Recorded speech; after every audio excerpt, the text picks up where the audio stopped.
traders. Pretty interesting day since we started in Asian session. Saw a little bit of US dollar weakness begin at the start of the Asian session. Second follow through here on the reversal that was relatively surprising to those watching the breakdown of the euro to fresh lows. But you know, the situation changes, and if you're the open mind that US dollar rally is temporary effect, then you know you're looking for market reversing like this, and this is to me anyway showing some decent signs that the euro's next direction is higher rather than lower, given that the market's been able to hold this rally pretty comfortably, even as it's announced that there's going to be a Catalan announcement at 19 GMT tonight, early morning for me, later for you guys, depending where you are in the world. Towards the end of the US session, if I'm correct there. Now, what that announcement is widely expected to be is, they declare the independence, yada yada, and that's just going to be leading to probably dissolution of the regional government by the federal government in Madrid. So this outcome has been widely forecast, and it shouldn't really lead to too much selling in the euro unless something said that's that's a bit over the top, or the reaction from the Spanish government is a little bit more aggressive than we foresee. But regardless, the Catalan vote seems to not be the negative catalyst that some expected for the euro, and without some blood in the streets sort of rioting, uprising, you really can't be playing this to the downside too aggressively. This is sort of like an ongoing thing that they've been doing for a long time, and it's probably going to be negotiated, right, with the end result being more autonomy and a bit more fiscal independence for that region, rather than anything crazy like a new state in Europe. But it's something to keep an eye on, and watching the reaction tonight is important. And tomorrow morning, if I see the euro fall off a cliff, then obviously something surprising has happened that the market hadn't discounted at this point. But what is happening in the Asian session is US yields are falling pretty sharply, and the Australian dollar and the euro dollar and the pound are enjoying a moderate level of support. Dollar yen also lower. Now, what's causing this? Speculation that Yellen's out is the main thing that's been talked about today in the markets, and that is a big story, right? I mean, Yellen out creates a lot of uncertainty about who's going to be replacing her. We won't find that out for a couple of weeks. But so for the next couple of weeks, you got some uncertainty, and you can't buy the US dollar when you have that uncertainty. It's just, it's too much danger to the downside, too much danger to the Fed outlook. To me, this is a catalyst potentially for a stock market pullback in the US session. We haven't seen any weakness in the US futures, but the US stocks are getting crazy here. And I've seen enough people wiped out in the last couple of months. It's basically, sometimes I do a trade, and I did do a trade today, just because I've seen people capitulate, and I've seen some capitulation. Traders, clients, many just wiped out from this move. They just can't hold on anymore, and it's getting so overdone. And to me, this Fed is going to introduce Fed head change. Is going to introduce enough uncertainty to prompt a potential fall in the Dow. So I'm going to do a little small sell here. We'll stop above, say 27. Nothing crazy. I'm looking for that small pullback, and then maybe 100 points, 150 points. I think it's a good risk-reward trade. The other trade we did yesterday is the long Aussie Kiwi. That's working out really well. The Aussies come back into vogue, and it's looking nice here. And this is a bit of a fundamental trade, but it's also I like the basing sort of double bottoms here. And so to buy is not crazy. And what we want to see is get past 110. That will get people more focused on it. The Kiwi's still under pressure as there's political issues over there, but just broadly speaking, this trade has room to run just on the yield differential, and that at some point it was going to come back to normal, and the normal level is, at the moment, it's supposed to be around 113. So and all you needed basically was the pullback to find support, I suspect, and the buyers who had been buying earlier could come back in and resume the uptrend as well, because it's a pretty common trade. It's a pretty I mean, it's getting a lot of love as well today after this move higher from banks, and traders are looking at it, and that's sometimes half all you need. Just something that's a little out of the euro, pound, and US dollar frame, but it makes sense, and it's got a bit of momentum behind it. Got some nice structure behind it. So yeah, this trade does look like it's going to work out as long as we don't get a surprise, right? Tomorrow there is some US data, Aussie data, and that Aussie data is pretty important, tier 2 data, but it can derail the Aussie and put it back in the doldrums with the Kiwi dollar. But the Kiwi dollar just broadly is underperforming, pretty badly the other majors, and so the Aussie Kiwi is just a little bit of a safe trade that doesn't involve some of the bigger themes in the market right now. I did buy some pound after that nice PMI data. I was of the opinion that all the PMIs were going to be terrible in the UK, given the recent uptick in concern about Brexit negotiations and political disillusion that you're getting in the UK, and lack of plan and outcome. I thought that the PMI would follow perhaps the construction PMI that was so dreadful yesterday, but the decent, better than expected PMI here for services, which is like the biggest sector in the UK economy, has let me be a little bit more confident that the pound will take advantage of this US dollar weakness window that's opened up, and the window is on the back of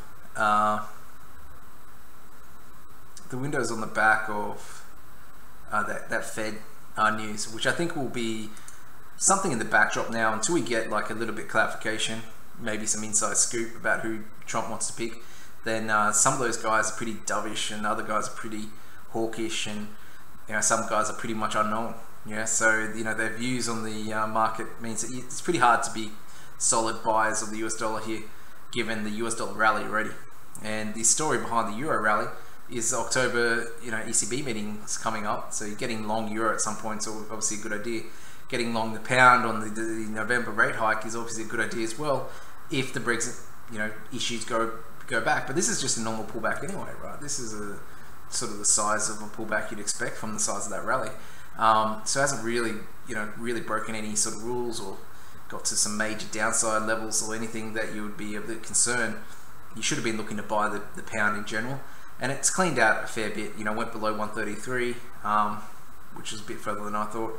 It's like the euro, right? Yesterday going below that 117.20 on that second leg lower, which I was starting to get worried about the euro going down to the 116 level, which I would have liked to have bought from. But this price action in the last 24 hours has been pretty solid, and sort of supports the idea that the range bottom might have been found.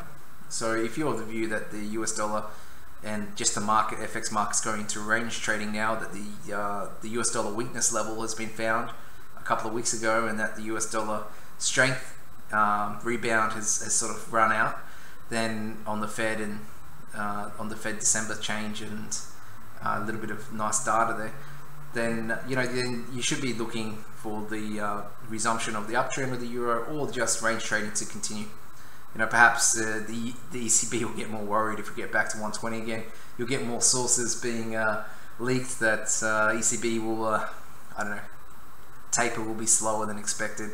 Because you're probably going to get somehow the ECB being a little bit cheeky at the meeting later this month.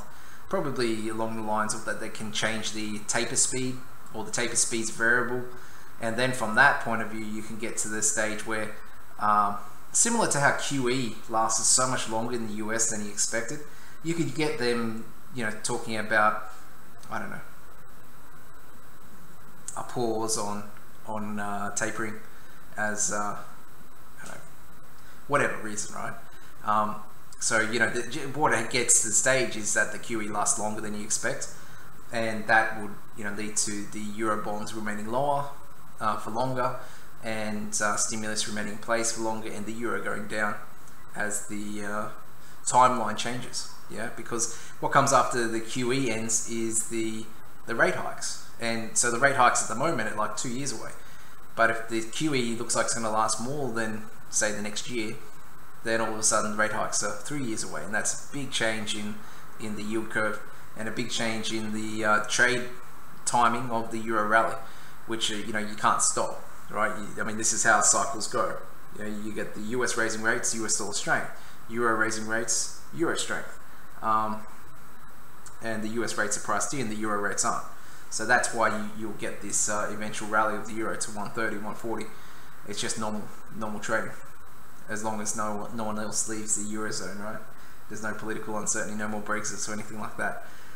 Then normal trading resumes, and that sort of underlines why when the Australian RBA next year starts to raise rates, 2018, maybe mid-year, depending on how the other central banks go, maybe earlier, maybe later if the economic sort of miracle continues.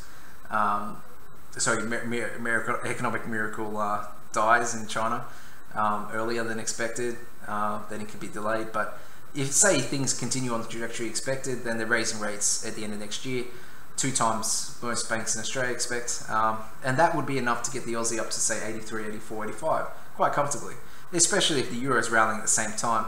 And you know that the pound's going to be rallying sharply at some point too, just as the Brexit fears subside. And the normal rate for the pound would be 150, 160 by now. So there's still a fair bit of rally to go. We're still very, very low on the pound historically. So the Brexit impact has not been, the recent rally you had is nothing. If you want to know where we are compared to where we've been, then it spends most of its time between, say, 150 and 180. Angel would know more about the longer term averages for the pound, and this only goes back to 93. But we're still well under, so at least getting back 140 to 150 is what you'd expect if it's normalizing, and that will happen, especially if the Bank of England's raising rates and the US dollar's in a weakening path. If the euro, everyone's rallying against US dollar, so buying the pound here as well on the back of that pullback and just stabilization, better than expected PMI data. Perhaps we get a little reprieve rally now, and a little bit of strength will go a long way to getting the buyers of the pound back involved. And they're aggressive if you've been watching the last month trading, and if you're short pound, you're short term, and unless you're really permy bearish, right? You're thinking that Brexit's going to continue and yada yada, it's going to be a hard Brexit. But if you're just the price action sort of bear and the pullback bear, and you're waiting for the market to find support, you'd be chased out of this pretty quickly. So the sellers probably have less conviction than the buyers right now, and so a little bit of good price action will help the buyers regain control. And when they regain control, all out of the woodwork, all of a sudden, you're buying pretty aggressively, right? And that will come through probably on most of the pairs. You get the euro pound selling coming back, and you get the pound yen buying, which has been subdued while the pound's been going sideways and down. But those buyers are pretty aggressive when they do come back in as well. So I'm looking at this pound as potential, we've bottomed. If I'm wrong, then you lose 60 pips, 70 pips, but it's to me worth it because you can easily get it back to 135, especially if the Fed story becomes a big story and people get worried about the Fed timeline, and people start to analyze the new Fed members in the coming weeks. Yellen still can be named, but I suspect that there will be a new Fed chair. I don't know, it seems to be like Trump's style, right? Shake up things, be in charge, select people. So we'll see how that plays out. Dollar yen does make it a little bit more difficult, right? There's reason to be bullish on dollar yen, given Japanese snap elections, Abenomics probably getting a refresh, and yields remaining quite low. But you have to be pretty careful here because stocks and dollar yen are pretty closely related, especially to the downside when there's big moves. And we haven't seen a big move in the stocks for a while, and that would play out through dollar yen down. So while stocks are super strong, doesn't necessarily mean US dollar yen's going higher anymore. When stocks are weak, the safe haven characteristics of the yen definitely come back into play. So the correlation on the negative side, the downside correlation is very, very strong. So you get any sort of 200, 300 point drops in the Dow, then you do get dollar yen selling pretty much every time. I can't remember a time when you didn't get dollar yen selling on that sort of environment. What charts am I using? You're probably talking about the pro real-time charts. You can get these from prorealtime.com. I get them from IG. If you long as you do a certain amount of trading, you don't have to pay, but they do charge you each month and then rebate you, sort of thing. So yeah, I like them just because of the auto-drawn trend lines and having multiple screens. And so there's not many different professional charting packages I know. This is just one of them, but this one I know is decent, so I've been using it for like 8 years, 10 years, so out of habit I keep on using them. I've got multiple setups as well, so if you've got multiple different computers that you use, you can have multiple templates. So it's not a bad, here we go, template, where are my templates? Anyway, I've got a lot of templates. Yeah, so long euro is okay as well if you think Catalan news is going to be short-fleeted. I'd probably wait until we see what the Catalan governor says and the response from Spain. I think it'd be just as expected, right? Don't think there's going to be a, I don't know, defining moment in history played out tonight. But you never know, right? You never know. It's a bit dangerous. So if you're waiting to buy, that's fine. If the market rallies even after the expected statement and reply from Spain, that gives you a little bit more confidence to continue buying, so that you can play that too. Just be careful if you short the Aussie and short the euro and the pound. You can get pretty much messed up here. I know there's been a lot of interest to keep selling rallies, but I'd be very careful here. Same as buying dollar yen. This doesn't look like it's doesn't look like a fake move or anything, or it's just a correction inside a new trend for US dollar strength. But I've been wrong before. Just make up your own mind when you're trading. It's just to me, there's a lot of things lining up right now that suggest that the top is in for the US dollar short term. Let's have a look at some of these other pairs as well. Just quickly, dollar index. I did fail before some of the levels we're talking about, 94. Keep an eye on it if you just want to see broad euro strength. So US dollar strength weakness. The Dow that I'm selling is the futures contracts, so it's a little bit different to the cash that you're looking at on the other screen. But I don't really want to be going to war with the stock market. That's the one way you can blow up an account pretty quickly, because it doesn't get easier to close as it gets to even more extreme highs. So if you are selling and you're a bit sneaky and try to sell, pick a top in the Dow, just know that most of the time you're going to be wrong. And so being able to close a loss is pretty important when you're trading stocks, because you're going to be doing that a lot if you're selling. Yeah, selling is 10 times harder than buying indices. And yeah, I'm not going to be buying pound yen, euro yen just yet, but both of those do make a fair bit of sense as well. I just want to see a little bit more information come through. And the other trade that, if you've been following the streams, know that I like is the short euro Aussie. This is pretty much a make or break level for the euro Aussie here, and I'll be watching it pretty closely. The downside though is failed so many times that it's pretty hard to be ultra bearish on this pair. But if you've been selling above 150, you've been doing pretty well, yeah, in the last couple months.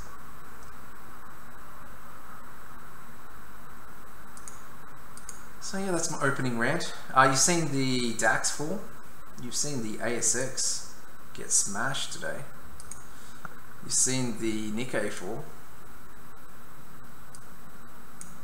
I mean, slightly, only 80 points, but still. So I don't think it's crazy to be looking for the Dow to pull back from, on that news that the Fed's looking, there's going to be a new Fed head. But the ASX getting smashed is everything's getting hit, but there's no movement at all here in the Dow. So I don't know, to me it seems like if I'm going to sell anywhere, and I've been sitting on my hands looking at this saying what is going on for a while. So this is a bit of a punt, but it's I think it's calculated risk here. You don't see me selling stocks often in the stream, that's for sure.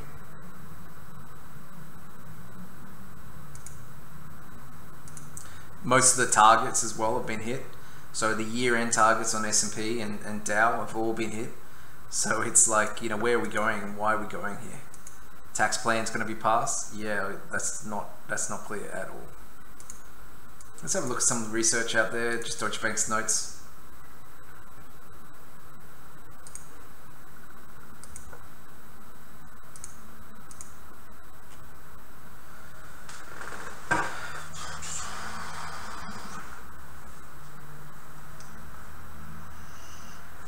Hey Cartman, long time man, still in the game? You settled down yet? You were one of the crazy guys back in the day.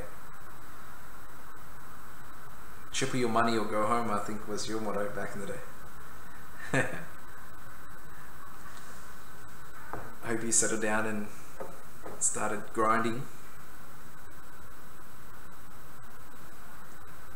Trading small. Never getting blown up. That's the way. It's the only way I found to make money in FX is to not risk everything, or not even add to losing trades, not go to war. That's the just grind out winners, high probability trades. Let trades come to you.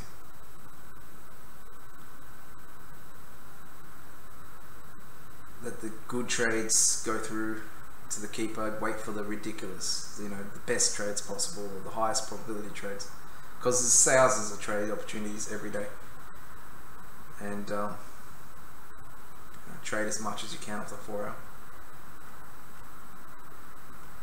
So we're really talking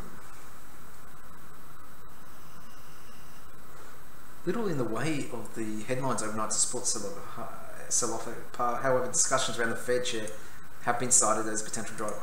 Of course that's a potential driver. I mean, that's huge.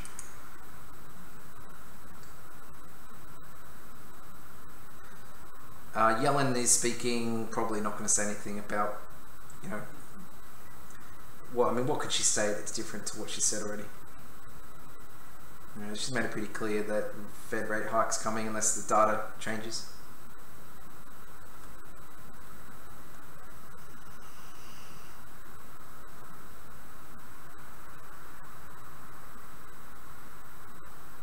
So the PMIs in the Eurozone were fine. So the 118 handle can be pretty much, should be coming in later in the US session. That US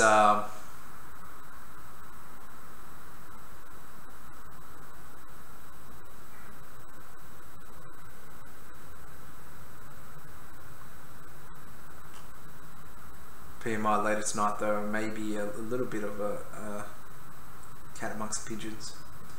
You see the ADP as well. There's some talk that, you know, the numbers are going to be so volatile, the ADP and the NFP this month, because of the hurricanes, that any outlier may not lead to much credence. So if you get say a negative number, you know, just say you get a negative number, the reaction will be much smaller this month than if it came in another month, because it'll be like, oh, that's just because of the hurricanes, right? So it'll be discounted really, really quickly. If you get a strong number, I suppose that will reinforce the US economy maybe more. I doubt you're going to get a strong number, but, you know, say the number's just better than expected, 130, 140 for the NFP on Friday, then you know, that does make it make it a bit more even playing field for the US dollar than anything else. But you know, let's see. What I mean more focused on is a super weak number will be discounted. Maybe a strong number might be played as normal.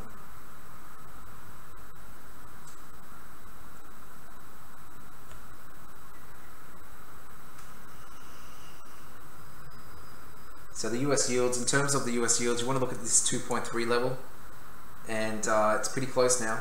If that breaks, then dollar yen goes down, because it took a while for us to get back above it. and if we go back below it easily, then that's terrible for the US dollar bulls.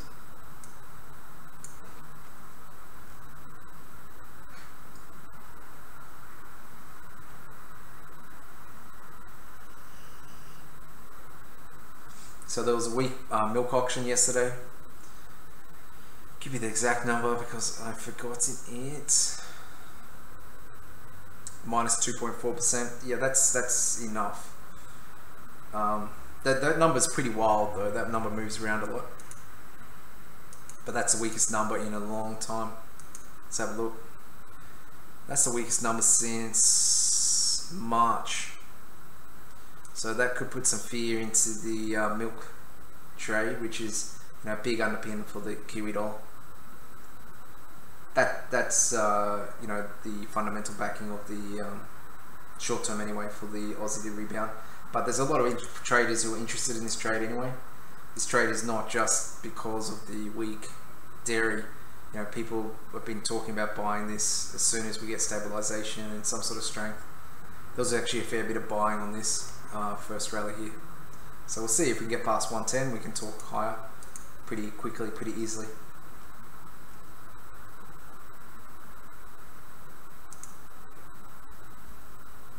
But I suspect the euro and the pound are going to do quite well today, given the lead in.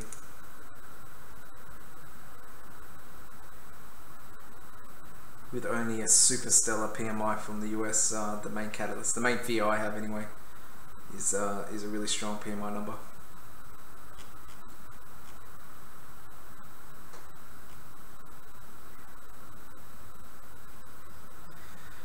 Yeah, so we'll see tonight. You know, if you're not in the euro, just keep an eye on what happens at the end of the US session with that Catalan speech. I think by this time tomorrow, you have a pretty good idea about what's going to be happening in Spain, and with that uncertainty out of the way, then we can be a little bit more aggressive in our euro buying. If the pound is back above 133, then, you know, potentially change your mindset to buying dips. But you know, you probably don't want to be holding too much US dollar weakness into that NFP number on Friday. Alright guys, if you want me to look at particular crosses, you know, just send me PMs. Usually you guys have been doing that last week or so. Haven't been seeing too many of the Euro Aussie sort of, please look at this. I suppose the market at the moment is a little choppy and it's a little hard to see the value in trading some of the crosses, but sometimes the crosses is a little bit easier to pick. And you know, if you don't have a big theme going on in two pairs, but just relative, you know, underperformance, like the Kiwi underperformance is like basically today I wanted to sell the Kiwi because of the weak dairy and buy something, you know, and I didn't want to play CAD because of oil and Bank of Canada noise. I didn't want to play Euro because of the Catalan issue. I mean, there's nothing wrong with Euro Kiwi long as well, but it's just not as clean. And the pound, you know, you had the PMI numbers earlier that you didn't know were going to be strong or weak. You can buy pound Kiwi now. Actually, pound Kiwi now looks probably going to be nice. Look at myself, talk myself into a trade just as I'm trying to sign off. Let's get ourselves into trouble by a little pound Kiwi. Pretty easy stop too.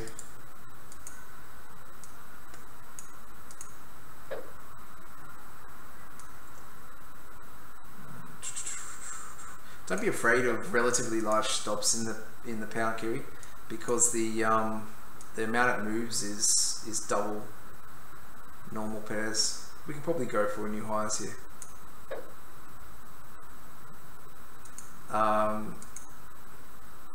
Yeah, so the Kiwi should lag any sort of rally in the sell off in the US dollar.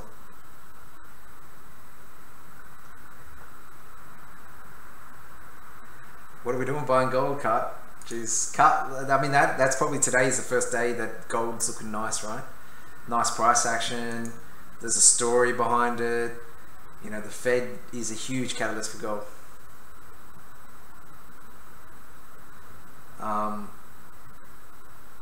And so yeah, looking to buy gold. You know, it's cheap. Stocks could fall, which would help it. Yeah, gold's great. Should we buy gold as well? Alright, let's get in trouble. There, now we have the maximum. I usually will go on this side's account. 5 lots is huge. Yeah, 5 lots is 1 lot per 10,000. That's too much almost. And there's a lot of correlation between these trades.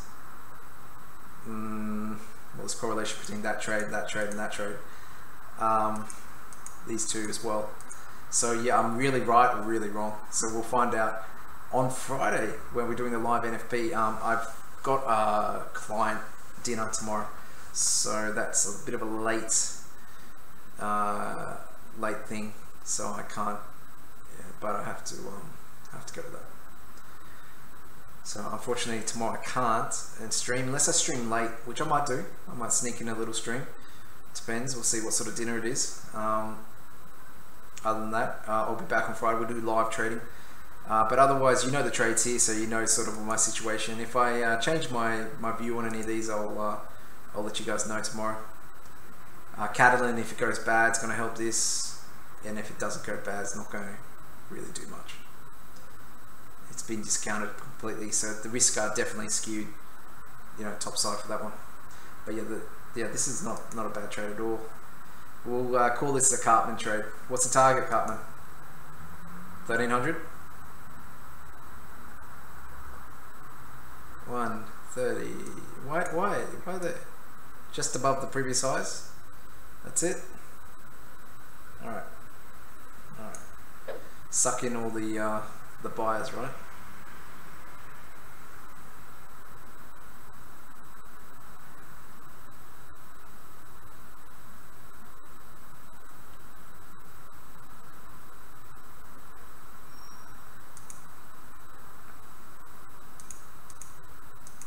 Pound Aussie is just a weaker form of pound Kiwi, probably.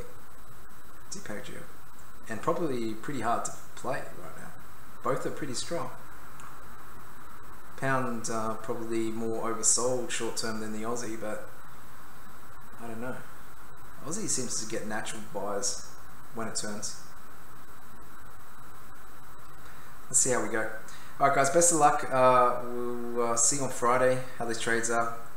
Most of these trades have got stops. I'm hesitant to put a stop here on the Dow in stream because I might be a little flexible. Sometimes you've got to be a little flexible, but just for 66 pips. So you can touch that pretty quickly though at the open on a strong PMI number. So I'm not really comfortable having a stop on that trade just yet.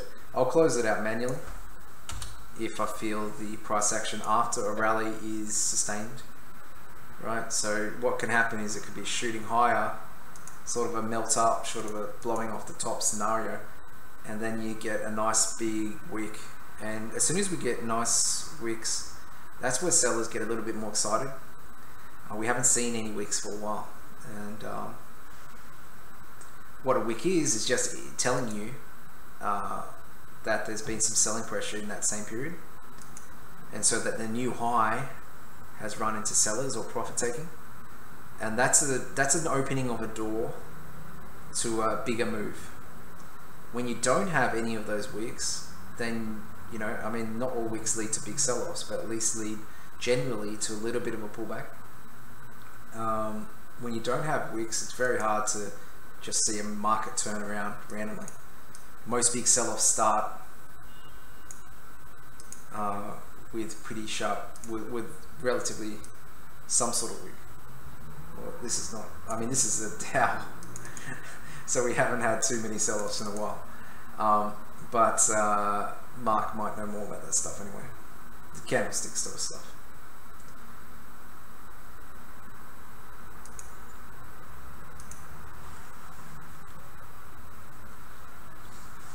What do we call them? Tombstones?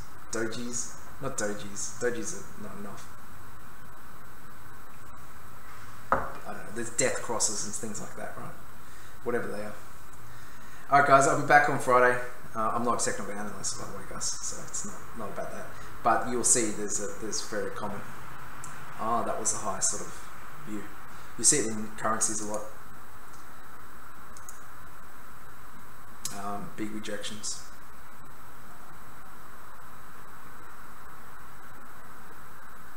The start of reversals usually pretty violent, but we'll see if we get that today. Alright guys, best of luck, and we'll be here on Friday. Friday should be interesting because those numbers are expected to be so weak, leaving the door to multiple scenarios.